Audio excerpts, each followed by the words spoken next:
If we think back to the Second Payment Services Directive, I know it's deeply unpopular to remind everybody, but it was written without APIs in mind. It was written in a way that assumed that the credentials would be stored and passed through the fintech interface, otherwise known as credential sharing and screen scraping. The fact that it's moved away from credential sharing, I think, is probably a good thing. There were ways to do it safely and effectively where the credentials were shared, and there's not been a back history of wide-scale technical breach as a result of that.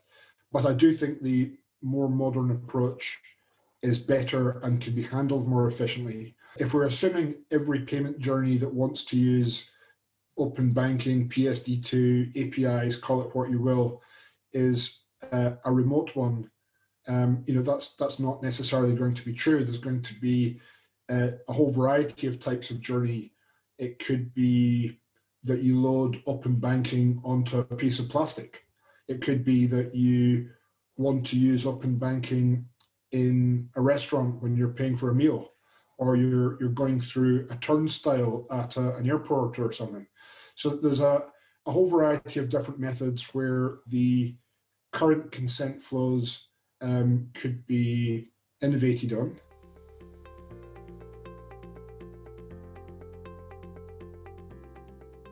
In the United States, where the sort of data sharing element of open banking began 20 years ago, the market penetration in the whole population is about 30%. In the UK, we're now about 3%. But the important thing for everybody to remember is that in the United States, it was the big banks who went first. It was, you could log into your Citibank account and see your Fidelity brokerage account or vice versa from 2001. The big banks here have really yet to reveal their hand. All of the customer base that was in the market, in the live market, using the screen scraping model have had to re-platform, effectively meaning they've had to start again from scratch. That there have been some customers that have transitioned and some who have not transitioned. We've really had to almost begin the entire market again. And the fact that we've got to 3% of the whole population, when the technology to use it's only really been stable for a year and a bit, year and a half, and it's really now starting to reach a point of maturity. The last UK open banking figures had 99.6% availability. That's starting to get to the level that you need for a payment system.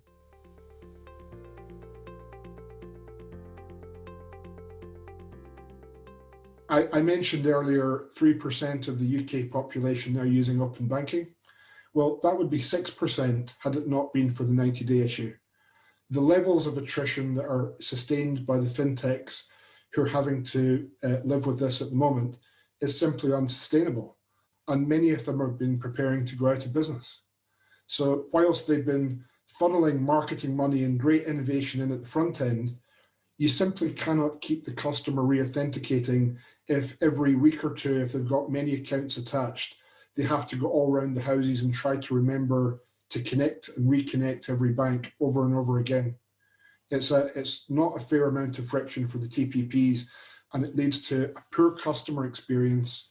And in fact, it creates a range of harms to the customer if things they thought were going to happen don't happen because they got timed out.